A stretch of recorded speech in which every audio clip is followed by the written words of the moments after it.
Esta é a história do dia da Rádio Observador. Há boas notícias no crédito à habitação.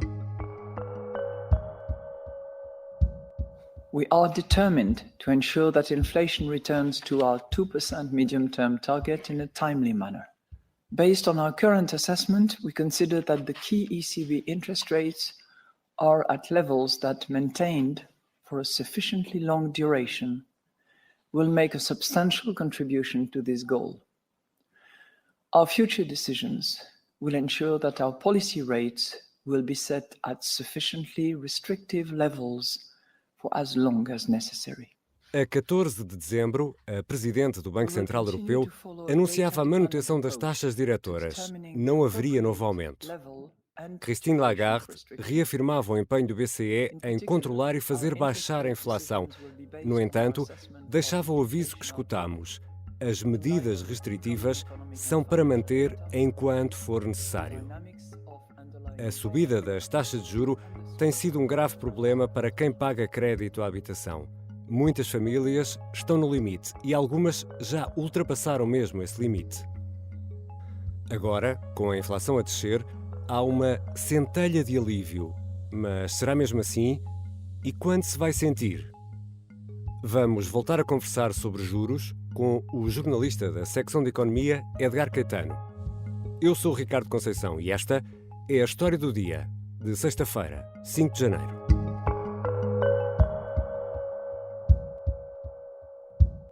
Bem-vindo, Edgar.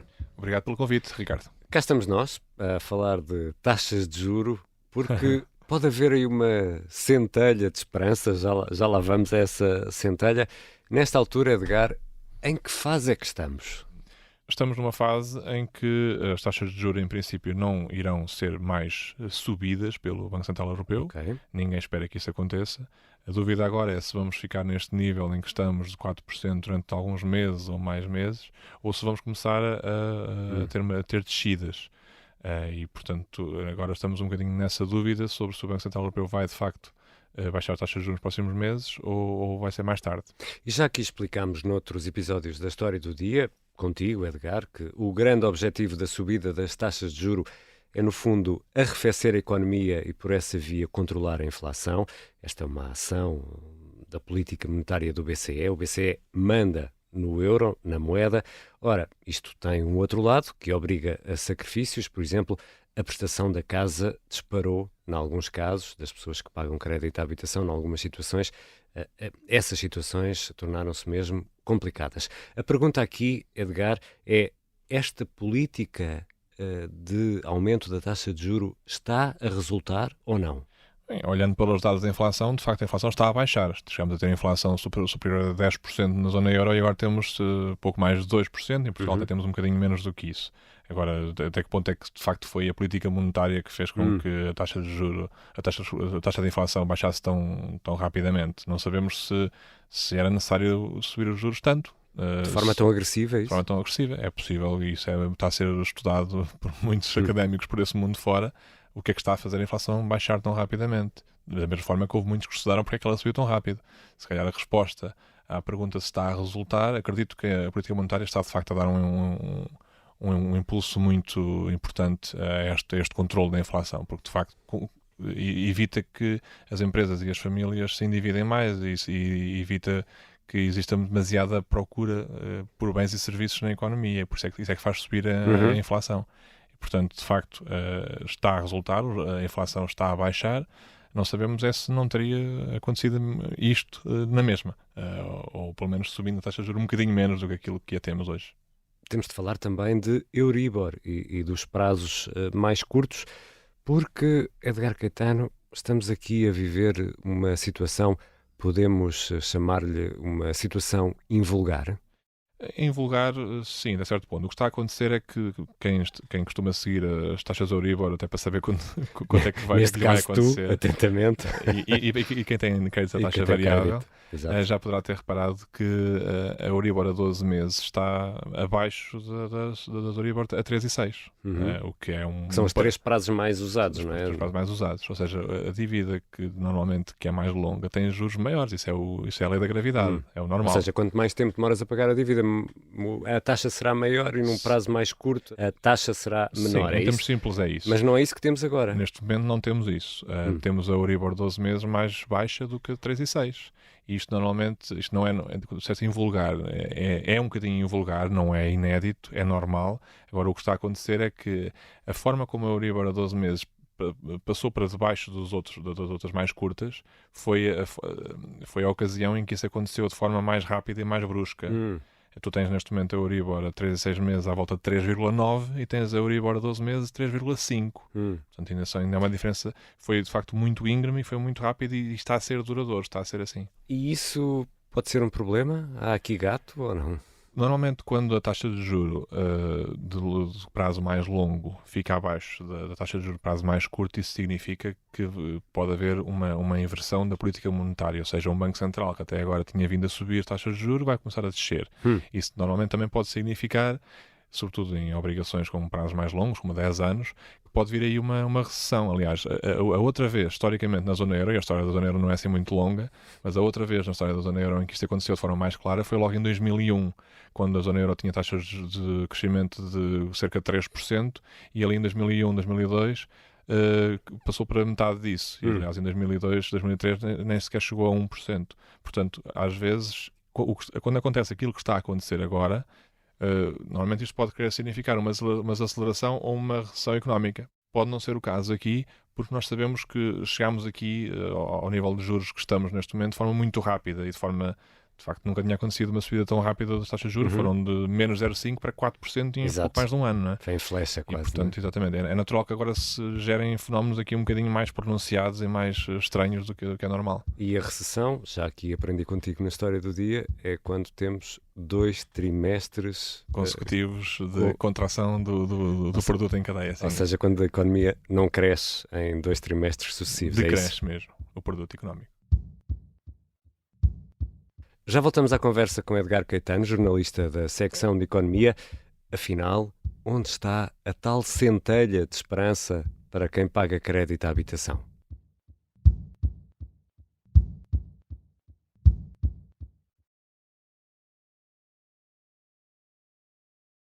Estamos de regresso à conversa com Edgar Caetano, jornalista da secção de Economia do Observador. Edgar, afinal, há ou não aqui a tal centelha de esperança para quem paga as prestações da casa, que tem o crédito à habitação, crédito obviamente indexado a Euribor? Sim, sobretudo no prazo a 12 meses as pessoas já estão a começar a ver alguma redução daquilo que é a oscilação diária deste indexante. E isso significa que para estas pessoas podemos antecipar que nos próximos meses pode haver alguma revisão. E isso é porquê? Porquê a 12 meses? A Euribor a 12 meses, basicamente, pode ser lida como uma expectativa dos mercados financeiros sobre aquela que será a média, ao longo dos próximos 12 meses, da taxa de juros do BCE. E o mesmo se aplica aos outros prazos. E neste momento, como temos a Euribor a 12 meses mais baixa que os outros, significa que, matematicamente, a média da taxa de juros do BCE será inferior neste ano 2024, por exemplo, não é? Sim, nos próximos 12 meses. Mas nas taxas mais curtas, 3 e 6 meses, que também são muito utilizadas, aí as contas já são mais difíceis de fazer?